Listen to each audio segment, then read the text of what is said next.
It's really good to have an opportunity just to highlight the course that both Duncan and myself are currently doing, because it's sponsored by PPN and funded by Health Education Northwest, and it's a leading transformational change course. I'll talk a bit more about that. I've only got 10 minutes, so I'm going to give you a whistle-stop tour of the course and just highlight some of the individual learning from that as well. It's a real rarity at the moment. This course was entirely funded by Health Education Northwest, so I get to go on a fairly substantial course, as do a number of colleagues, that is completely free of charge, both to myself but also to the Trust as well. And it's a rarity, and it's good to have the opportunity just to evangelise a bit about the course here, really, and promote it, because I desperately hope it's something that's going to be promoted going forward and continue to be funded. We talked a bit before about lack of kind of management leadership training, and I think if you don't have good, well-trained leaders, your workforce aren't going to be particularly resilient, your workforce are going to be stressed. Fortuitously, the Harvard Business Review tweeted this morning some information around leadership, and apparently most senior leaders are in their roles for at least 10 years before they get any leadership training. So that means that the majority of leaders don't get training until they're about 42 was the age they cited. About 8 years behind the curve, but desperately trying to catch up. So it's not just within NHS, it's within kind of wider organisations as well. So, just a brief plug for you, if you don't know Derek Mowbray's work, I put the web address on there, mas.org.uk. Derek does some fantastic kind of easily digestible work on management, leadership, workforce kind of resilience, so it's well worth a look, and registering on the website is for free, and you get some really good documents from that. He talks about really the key factors that promote psychological well-being, and the kind of things that we talked about already today is having work that's meaningful, that gives a sense of purpose, that gives a sense of fulfillment, that gives a sense of an identity, social engagement, that gives a sense of success and reward. And I was thinking, we talked a lot about demand and control and effort and reward kind of earlier on, and it ticks all the boxes really that Mowbray kind of highlights. He defines adaptive leadership as being successful because it's an it's workforce focused on the future success of the organisation. There's a sense of ownership, there's a sense of engagement, there's a sense of alignment, that you have influence over what happens to you and over what happens within the organisation as well, that it's a learning culture, it's a no blame culture. And a big part of the course that we're doing is kind of Lean Six Sigma thinking, and those of you who are familiar with that will know it's very much focused on, I guess, kind of bottom up management, that, you know, those people who should be writing the standard operating protocols, who should be flagging the concerns or problems, are those people doing the job day in, day out, not something that's inflicted top down by management. There's talk of kind of Gemba walks, or wonderful phrases associated with lean, but Gemba walks is that as managers, is being out there on the shop floor, kind of speaking to staff, engaging with staff, understanding some of the difficulties and challenges, and there's an opportunity then for everyone to take a lead. Leads us into the leading transformational culture change course that I reference, because that's very much what the course is about. It's about teaching managers, I guess, the art of leading transformational culture change. And I guess if ever there was a time that we needed that, it's now. Again, we've already talked, it's a time of unprecedented change, of unprecedented stress. I work for Manchester Mental Health and Social Care Trust. We will not exist as an organisation probably over the next 12 to 18 months. There is massive amounts of staff uncertainty about what's going to happen. Like every other mental health trust and like every other acute trust, we face significant financial challenges as well, and unfortunately we now find ourselves in the position of retracting jobs, retracting services, and inevitably there'll be job losses associated with that as well. So that's a really difficult, kind of painful kind of process. And we mentioned before really that about the importance, I guess, of training and support to managers, that it's an unpalatable discussion to have, but I suggest there are good ways and not so good ways of delivering that message and supporting that change, and it's making sure that managers are supported and trained in kind of delivering some of those more unpalatable messages. So it's about transformational change, it's about improving quality, it's about using innovative approaches, about increasing kind of productivity, with the end result, of course, of improved delivery for healthcare delivery for service users as well. Just to emphasise that the good thing about this course is it's multidisciplinary. It's probably about half a dozen psychologists on the course. We have physiotherapists, we have people from path labs, biomedical scientists, a full range. And what's been sobering around that is, do you know what? Everyone's struggling with the same problems. We are all struggling with financial challenges and financial pressures and performance targets and increased kind of scrutiny. So there's a really useful kind of peer social networking support as part of the course as well. I'm not going to go through these in kind of detail, but you've got it there in terms of some of the aims of the course. 6 modules, 4 times 2 days. It's residential as well, with 2 times single day. It's deliberately residential because there's a really strong focus on peer networking and peer support as well.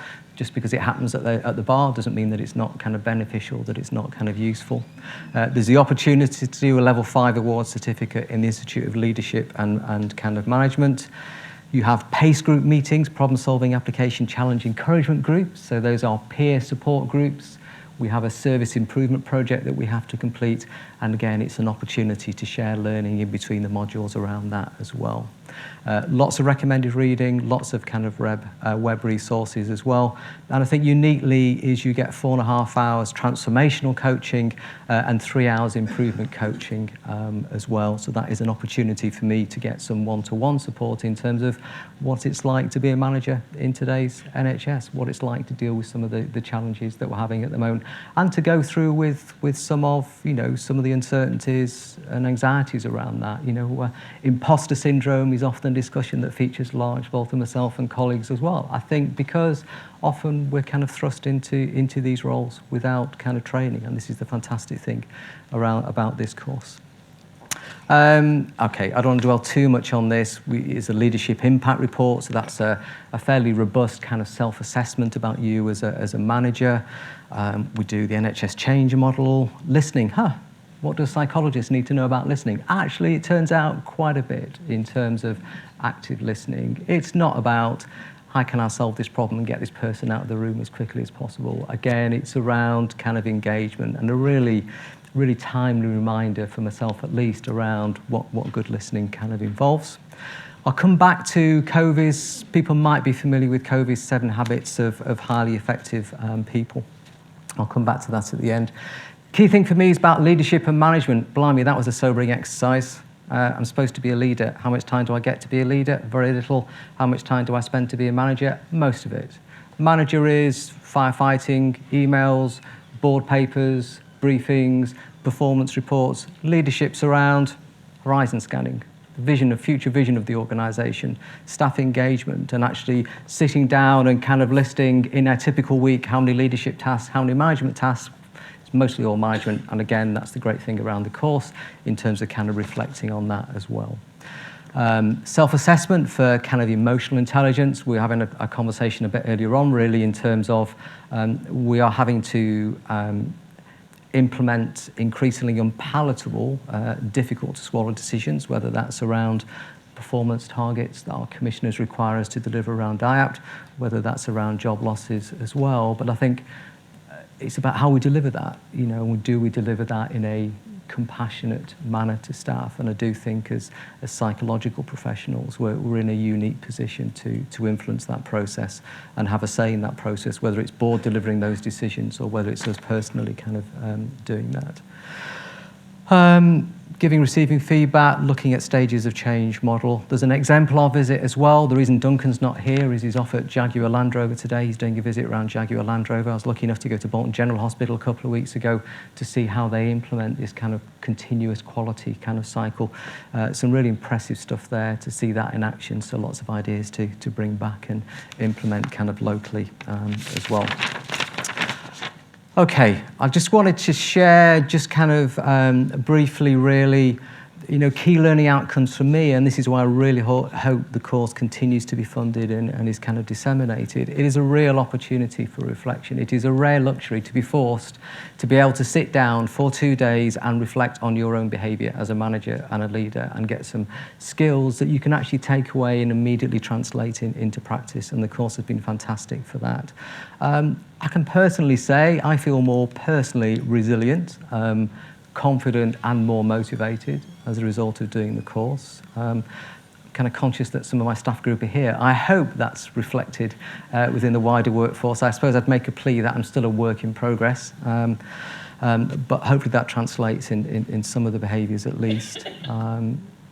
So yeah, the coaching support, and I suppose there are 4 things that I've written in the back of my diary that I have to remind myself about that I suppose have been kind of key learning outcomes for me, and that's really seek first to understand.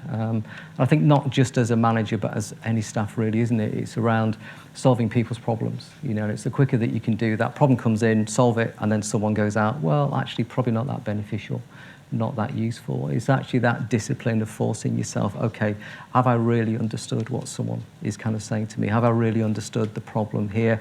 And actually, I need to understand it before I jump in and kind of try and fix that. So to think around problems rather than solutions, and to think questions, not answers as well. I think some of the other learning has been perhaps not directly related to the course, but I'd recommend, everyone's come across Peter Fuda, F-U-D-A, who tweets fairly regularly. He talked around kind of good managers and good leaders about kind of being 1 part confidence, 2 parts humility, and 3 parts sense of humour. And I think, again, in terms of resilience, probably a sense of humour is something that actually enables that largely as well. Impact on workforce. Well, I guess you'd have to ask the workforce around that, wouldn't you? I would hope that we're beginning to get a much more improved level of engagement with some of the changes that we've had to make in terms of value stream mapping events. So that's kind of mapping the patient journey.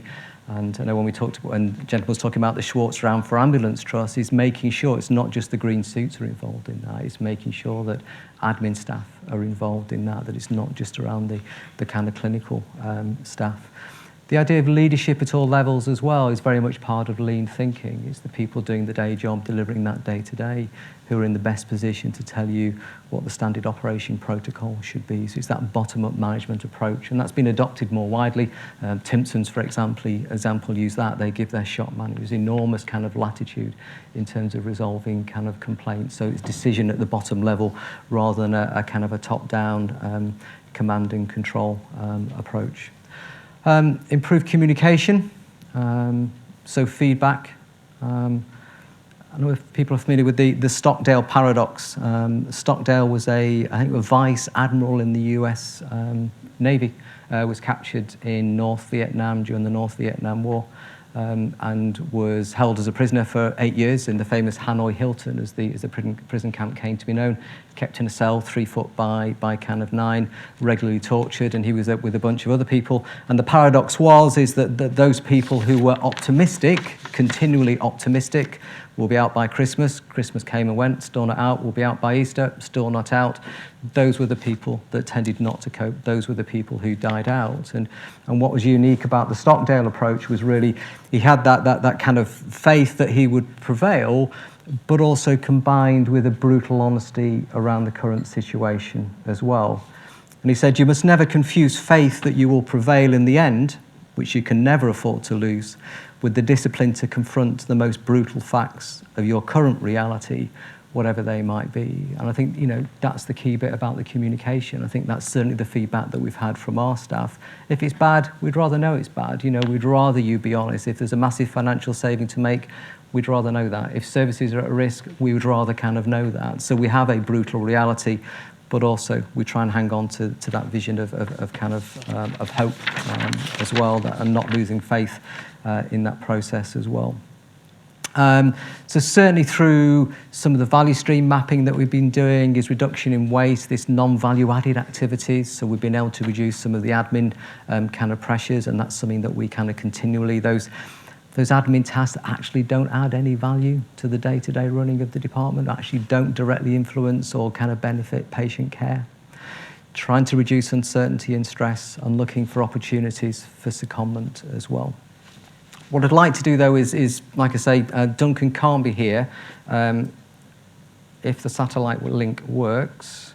Hello everybody, my name's Duncan Craig and I'm the founder, Chief Executive of Survivors Manchester. For those of you that don't know, Survivors Manchester is a third sector organisation and we support male victims of sexual abuse, rape and sexual exploitation. And I'm here by satellite. It's not really satellite, it's me just doing a YouTube video and sending it over to Claire Bagley at Health Education Northwest, but saying live by satellite makes me sound like one of those actors from Hollywood who can't get to the award ceremony to pick up their Oscar because they're off shooting their brand new film. Well, I'm off today at Jaguar Land Rover learning how to be a leader with 5 or 6 of my fellow classmates, not Richard Barnard, who is down there somewhere, wherever this video screen is. But I'm here by the medium of YouTube to talk to you a little bit about leadership. My journey to being a leader is one that has filled me with dread, filled me with frustration, and also brought me the most immense joy and happiness. Sounds really corny that, but it's true. I have a number of leadership roles currently, as well as being the Chief Exec of Survivors Manchester. I also have a national role with the National Rape Working Group at the New Scotland Yard, and it's our job to look at how rape is investigated, it's how the law around rape, is it fit for purpose, and a number of other things as well. I'm currently the chair of Greater Manchester Campaign Against Sexual Exploitation, which was a group that was formed out of Anne Coffey MP's report into the Real Voices, which was about looking at what happens post Rochdale. And I'm also involved in a number of the national inquiries, both with the Children's Commissioner and with the National Inquiry itself into child abuse. I want to kind of tell you a few things really about my journey as a leader, and I suppose it begins with the journey that I'm on now. How the hell did I end up running an organisation? Aren't I great? The two things that kind of seem to just clash for me, on one hand thinking I'm absolutely amazing and I'm full of my ego, and on the other hand being this really scared boy wondering what the heck am I meant to be doing, sat heading up an organisation with responsibility for people, staff members and for clients as well. And so the journey for me really to becoming the leader that I want to be has started with a course that has been kindly funded by Health Education Northwest, leading transformational culture change. And there's a number of things that I've picked up, a number of skills that I've learned that I'd like to share with you for the next few minutes. The first thing is, if you ever set homework for a course, make sure you do it well in advance of the course and not 10 minutes sat in the coffee shop just outside of your classroom reading one of the papers. Not that I did, just in case any of my course leaders are sat in the audience now listening. But when I read a paper that was sent to us by John P. Cotter, it was called What Do Leaders Really Do? And it just blew my mind. It made me realise that what I had been doing wasn't leadership, it was management, and it was bad management, if I'm honest.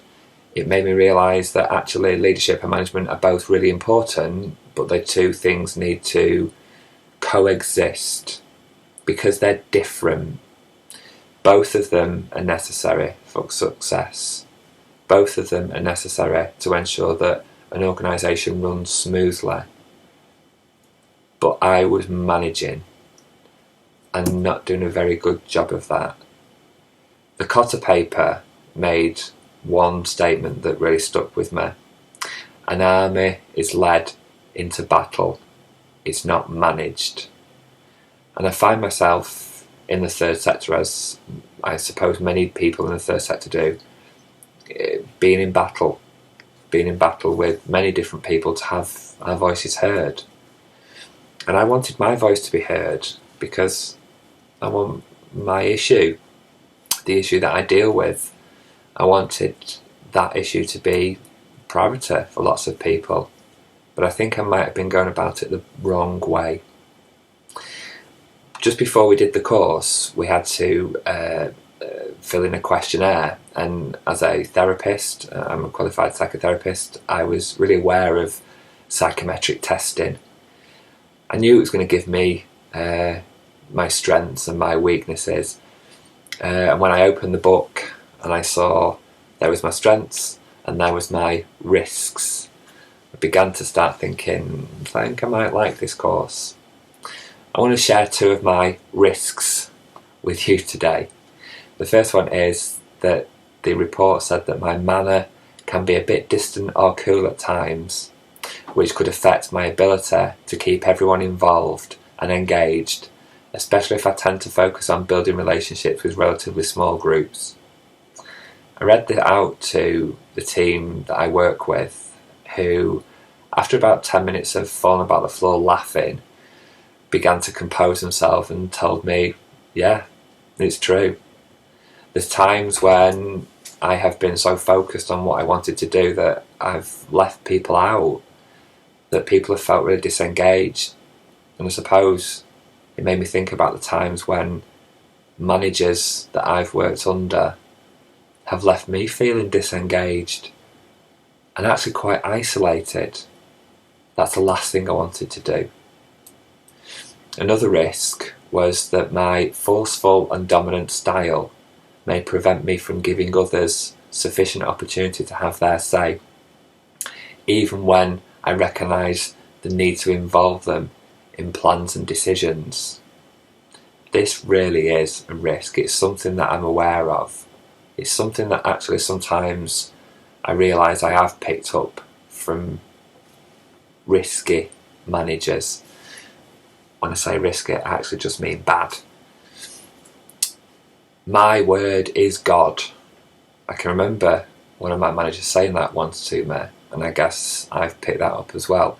I founded the organisation and therefore I should know everything. It's not true. And to believe this and to buy into this actually is a huge risk. It's a huge risk to my welfare, to the welfare of the organisation, and to the welfare of staff, which all have a huge impact on the welfare of the client. Surely it makes sense.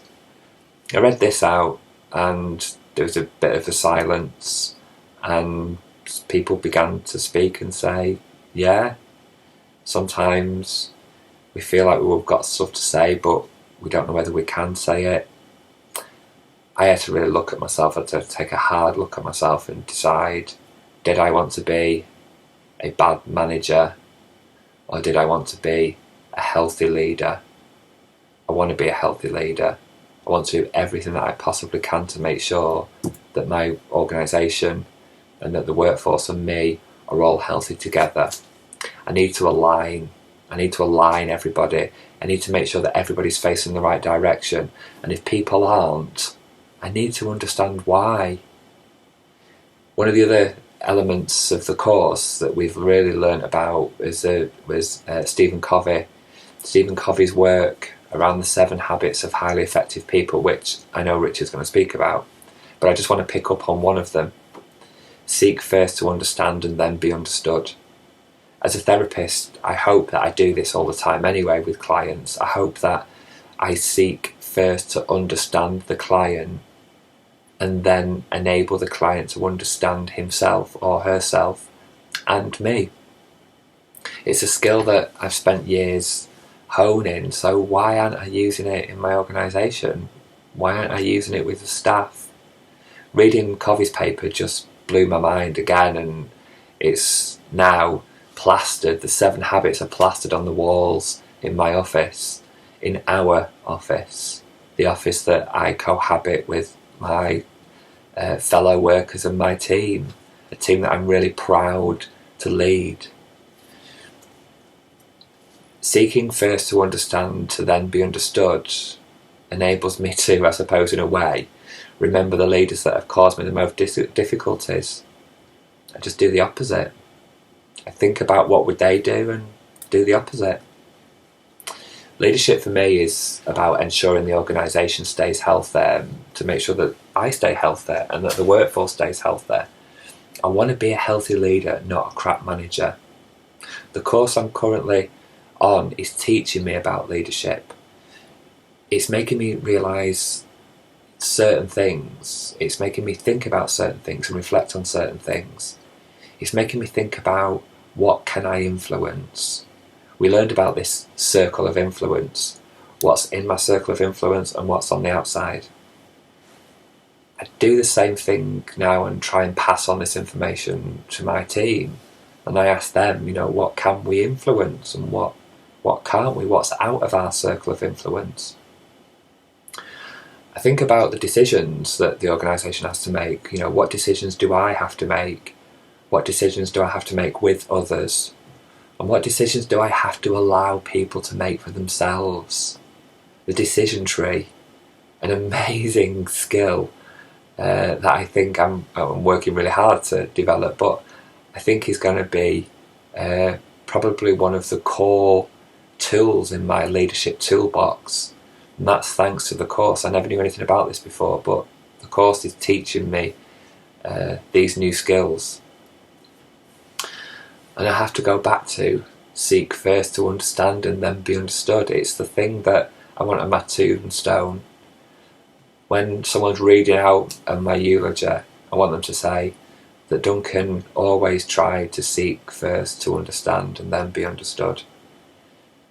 My team would say it's probably one of the most important parts of my new leadership style, because they get to explain, they get to understand.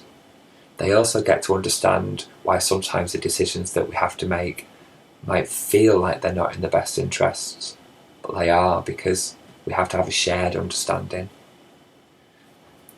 It's really important that for me, the leader, a leader within psychological professionals, a leader within psychological professionals dealing with such horrible issues as we have to deal with, that I stay healthy, the organisation stays healthy, and the workforce stays healthy.